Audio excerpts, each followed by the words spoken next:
Okay, welcome to the video again. My name is Wade Smith.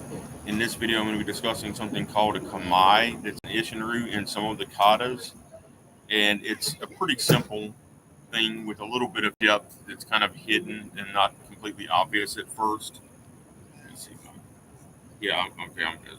Okay, so a Kamai is like this, almost like a double chop motion here. So you got like a Kamai and then a Kamai. All right. And it's like, well, what is this one is more of a push, whereas this one is more circular? What am I doing there? All right. So I could be pushing someone away from me. It's simple as something pushing someone away from me. But the second one is more circular and it could become a karate chop to the top of a collarbone, breaking their collarbone or at least dislocating the collarbone. It's not very hard to break or dislocate a collarbone. Believe me, I've actually done it to someone by accident when playing soccer. Um,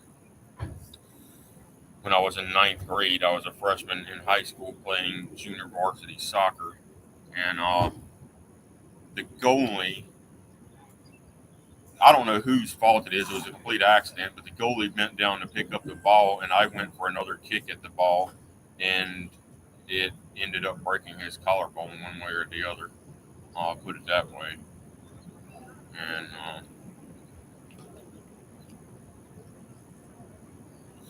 I don't know if he was inside or I was not breaking the rules. I think he was outside of the box, so it was his own fault.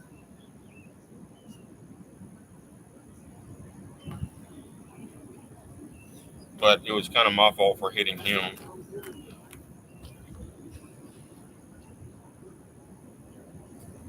That happened at practice. I was one of the other goalies. It was the second string goalie who got his collarbone broke.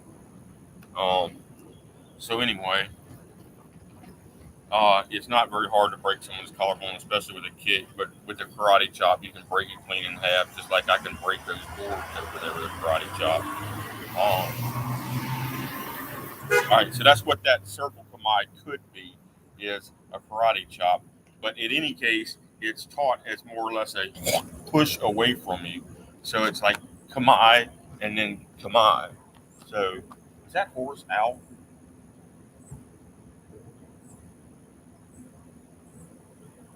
No, he's looking. All right,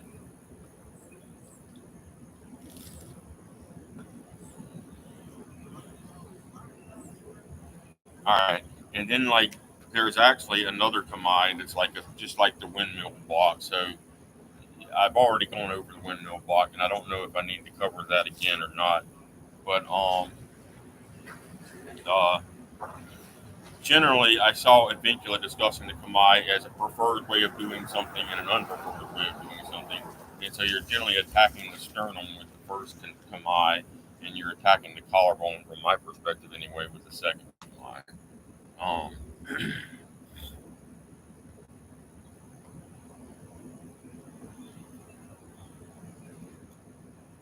because in a self defense situation, you could break somebody's collarbone and end the fight, or at least take a huge advantage in the fight without doing permanent life threatening damage to your opponent.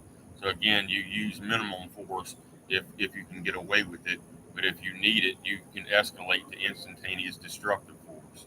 What we call instantaneous destructive force is breaking bones as soon as possible. Um, All right. And so yes, that simple kamai, that circular kamai motion can be adopted into a full blown karate chop quite easily.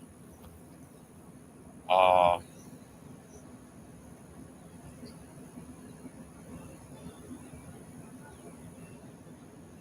there's another, it's not really a kamai, but I'm trying to think which kata it's in. It might be Su and Su or One Su. I get them mixed up.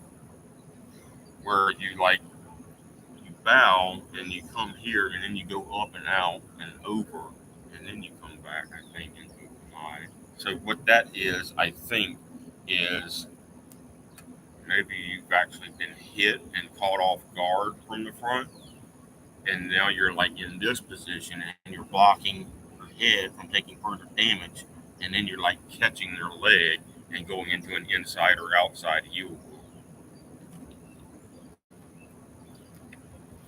All right.